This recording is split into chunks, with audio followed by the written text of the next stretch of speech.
मी मागे तुम्हाला सांगितलं होतं, त्या आपल्या मीरा भाईंदरच्या माझ्या सभेमध्ये मी सांगितलं होतं की काय चालू आहे आता यांचं.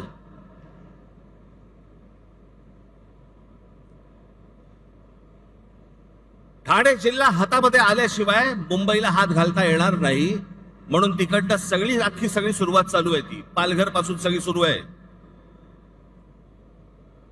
तिथे ज्या इमारती उभ्या राहत आहेत त्या इमारतीमध्ये लोक कोण राहत आहेत ते बघा. सगळे गुजरातमध्ये येत आहेत. मी मागे जो विरोध केला होता त्या बुलेट ट्रेनला, तो याचसाठी. तो पट्टा बघा अख्खा, तो भौगोलिक पट्टा बघा तुम्ही. आता तिकडे वाढवण बंदर येत आहे, तिकडे आता विमानतळ येत आहे. इथे एक विमानतळ आता नवीन आलं, आता वाढवणला तिकडे करतायत एक विमानतळ. कोणासाठी, कशासाठी? मला यांचा कळलेला जो प्लान आहे ना, आज हे 100% सगळे सांगणार आहेत नाही म्हणून. असं होणार नाही, आम्ही होऊ देणार नाही, करणार नाही वगैरे सगळे सत्ताधारी सांगतील, पण याचा प्लान काय तो लक्षात ठेवा.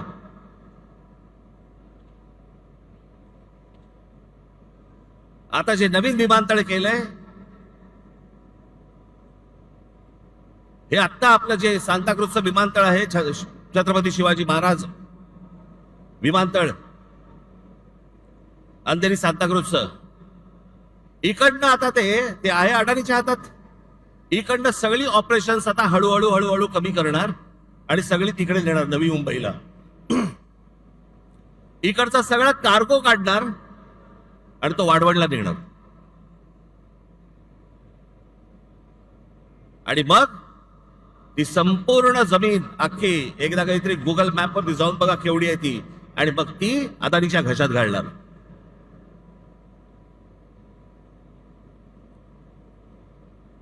जेवढा जेवढा म्हणून तुमचं अस्तित्व आहे सगळं हे मिटवायला येत आहेत.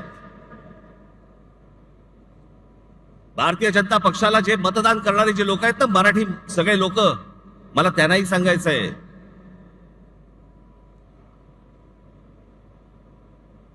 हा अदानी अंबानीचा ह्या सर्व लोकांचा ज्यावेळेला गुजरातचा वरवंटा ज्यावेळेला महाराष्ट्रावरती फिरेल ना, त्यावेळेला ते तुम्हाला बघणार नाहीये. तुम्हाला पण त्या वरवंट्याखाली मराठी म्हणूनच घेणार.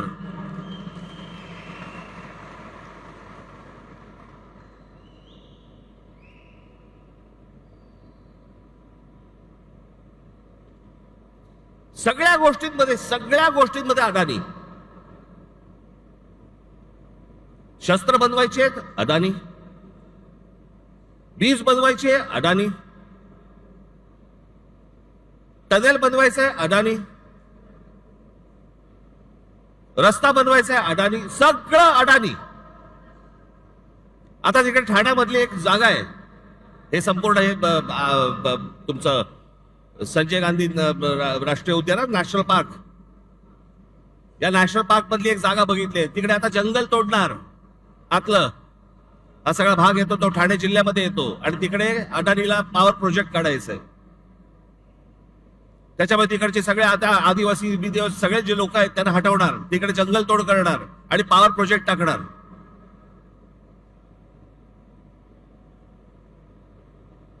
इथे पुढे ते अलिबाग, हे जे रस्ते होत आहेत ना, एवढं लक्षात ठेवा, मी प्रगतीच्या आड येणारा माणूस नाही.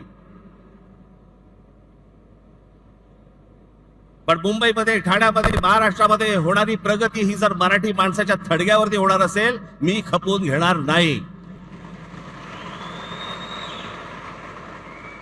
तुम्हाला वाटत असेल की हे सगळे रस्ते जे बांधले जात आहेत, सिलिंग पासून ते अटल सेतू पासून सगळ्या गोष्टी तुमच्यासाठी नाही येते. हे जे सगळे जमिनी घेत सुटलेत ना उद्योगपती, त्यांच्यासाठीचे रस्ते आहेत ते.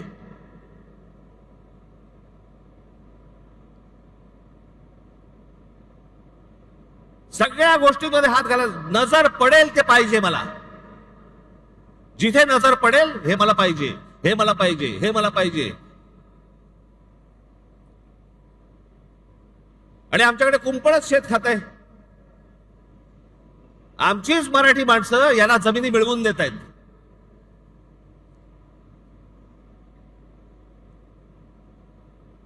आमचे मराठी माणसं काही दलाल म्हणून यांच्यासाठी कामं करतायत.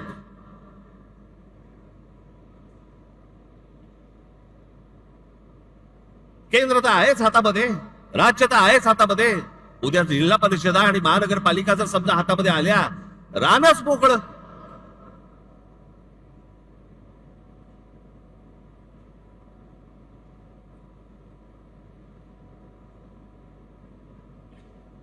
हे काही सहज चालू नाहीये, हे सगळं प्लॅन आहे. हे इतक्या वर्षापूर्वीची जे सगळ्या गोष्टी आहेत ना, ज्याच्यासाठी संयुक्त महाराष्ट्राचा लढा झाला. आता isakal.com आहे देशातील नंबर 1 ची मराठी न्यूज वेबसाईट. प्रत्येक अपडेटसाठी isakal.com ला नक्की भेट द्या.